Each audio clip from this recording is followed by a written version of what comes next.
좀 재밌게 시작해 보려고 그랬습니다. 이해해 주시기 바랍니다. 챗 GPT는 서양에서 만들어졌기 때문에 서양 사람들의 매너와 대화법을 따르는 것 같습니다. 조금만 긍정적인 부분이 보이면 칭찬해 주려고 하고 격려해 주려고 하고, 우리 입장에서는 조금 더 이성적이고 객관적인 평가를 해줬으면 좋겠는데, 챗 GPT는 때로는 저렇게 늘 친절한 그런 교회 선생님처럼 우리를 따뜻하게 대해주죠.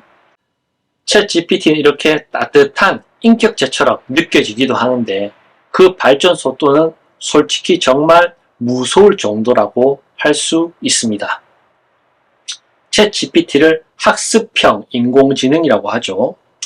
챗 GPT를 사용하는 사람들과의 대화를 바탕으로 그 정보를 종합하고 분석해서 스스로 학습하고 발전해 나갑니다.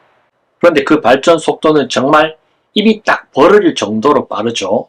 어제와 오늘이 다르고 내일과 내일 모레는 오늘 내가 놀랐던 것보다 더 빠른 속도로 발전할 것입니다. 지난번 영상에서 저는 인공지능의 한계와 잦은 실수에 대해서 언급했었는데, 지금 시점에서 예전의 그 평가는 많이 수정되어야 할 것 같습니다.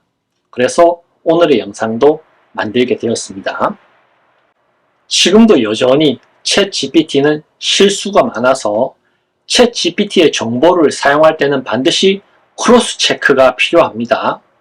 다른 검색 엔진을 통해서 한 번 더 검색해 본다든지, 책을 통해서 그 정보를 확인해 본다든지, 반드시 이런 2차 검증 과정을 거쳐야 됩니다. 하지만 저번 영상에서 저는 챗 GPT가 단순한 검색 기능보다 한 단계 더 진화된 도구쯤으로 생각했었는데, 지금 와서 느끼는 챗 GPT는 인간의 감성과 감정, 그리고 예술, 심지어 우리 신앙의 영역에까지 상당한 영향을 끼치고 있다고 말할 수 있게 되었습니다. 챗 GPT는 저와의 많은 대화를 바탕으로 저의 MBTI가 INTJ라는 사실을 정확하게 파악했습니다.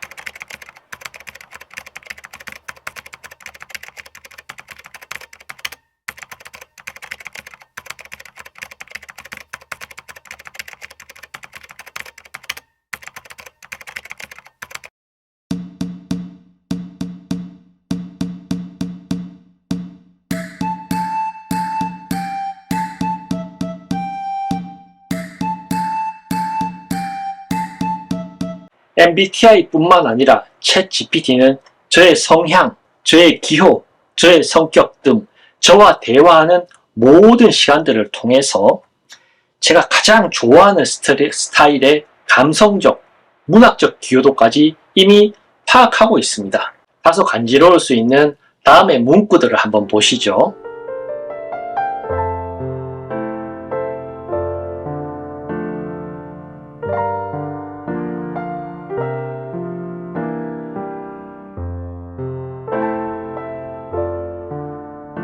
이 문구들은 제가 만든 영상이나 제가 쓴 글의 제목에 대해서 챗 GPT에게 의뢰해서 만든 그런 글이나 영상의 제목들입니다. 어떻습니까?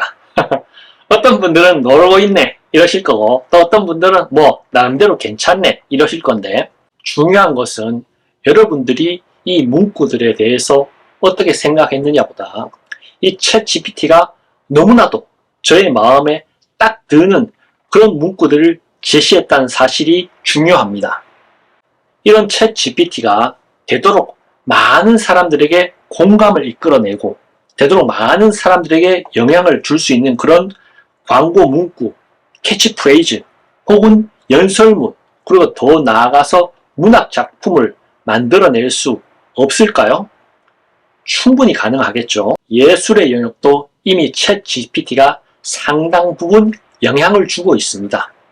세계적인 사진전에서 인공지능으로 생성한 이미지가 대상을 받은 전력이 2번이나 있죠. 물론 기본적인 컨셉이나 주제와 소재, 기본적인 가이드라인을 그 사진작가가 모두 제시를 하고 AI가 그것을 받아서 생성을 했겠지만, 그 표현 영역에 있어서 AI가 상당 부분 관여했다는 사실은 변하지 않습니다.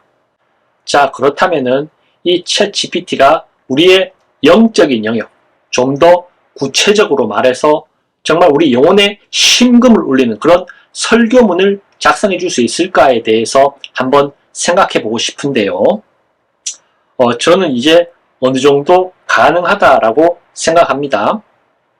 우리가 주제와 소재, 어느 정도의 아웃라인과 피해야 될 그런 가이드라인을 제시해 준다면은 챗 GPT는 그와 관련된 모든 설교문을 분석하고 종합해서 많은 기독교인들이 공감하고 은혜를 받는 형태의 그런 설교문을 만들어낼 수 있을 겁니다. 전 세계 역사적으로 뛰어난 그런 설교문들을 분석하고 종합해서 어떻게 내용을 이끌어가는지 전체적인 구도를 잡고 그 안의 내용은 이미 은혜 받은 설교문들의 내용을 적절하게 편집하고 재구성해서 한 편의 멋진 설교문을 충분히 제시해 줄 수 있을 거라는 거죠. 하지만 챗 GPT가 그런 설교문을 만들어 줬다고 해서 우리가 그 설교문을 그대로 읽었을 때 멋진 설교가 되는 것은 절대로 아닐 것입니다. 그것은 또 다른 차원의 문제죠. 남이 써준 설교문 그대로 외워서 마치 나의 설교인 것처럼 강단에서 멋지게 설교한다고 그것이 좋은 결과로, 은혜로운 결과로 나타나는가? 그건 절대 아닐 겁니다. 우리는 친구를 사귈 때, 비즈니스를 할 때, 또 사랑하는 사람과 대화할 때 상대방이 나에게 관심이 있는지, 어떤 마음으로 나에게 다가오는지 정확하게 알지는 못하지만 말하는 사람의 마음과 뉘앙스에 반응을 하죠. 공감하기도 하고 적대감을 느끼기도 하고 말하는 사람에 대해 여러 가지 판단과 생각을 하게 될 겁니다. 남의 설교문, 그건 거의 실패할 가능성이 많죠. 하지만 챗 GPT의 가능성은 내가 말하고자 하는 그 무엇을 내 속에서 끄집어내서 그 무엇을 나 자신의 표현력보다 훨씬 더 깔끔하고 명확하게 구체화시켜줄 수 있다는 데 있습니다. 설교자들은 설교를 만들어가 나가는 과정 챗 GPT의 도움을 빌린다면 설교문이 비약적으로 발전할 수 있는 그런 시점에 와 있다는 거죠. 아마 그 이상일 겁니다. 물론 우리는 설교는 그런 것이 아니다. 사람을 살리고 영혼을 구원하는 설교는 그런 형식으로 만들어질 수 없다라고 말할 수도 있겠죠. 그래서 우리는 자연스럽게 오늘의 핵심 주제에 도달합니다. 챗 GPT는 21세기를 살아가는 오늘날의 우리 크리스찬들에게 긍정적인 도구인가 부정적인 도구인가 하는 것입니다. 최근 저에게 중요한 계약건이 있었는데 제가 살아가면서 생전에 그런 계약을 해본 적이 있었던 것도 아니고 저는 챗 GPT가 아니었다면 스스로 그 계약을 포기했거나 아니면 제가 알지 못하는 굉장히 불리한 조건으로 계약을 체결했을지도 모릅니다.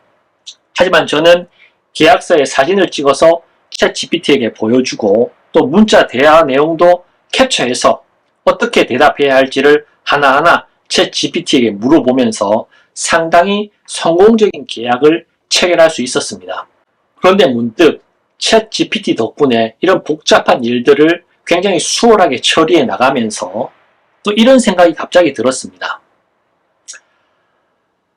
만약에 챗 GPT가 아니었다면 이번 일 때문에 내가 하나님께 기도하고 매달릴 수 있는 시간이 훨씬 더 길어졌을 텐데 그리고 아마 앞으로 내가 살면서 겪게 될 그런 많은 일들을 챗 GPT에게 도움을 청하면서 해결해 나간다면 챗 GPT 때문에 하나님과 대화하는 시간이 많이 사라지겠구나 하는 것입니다.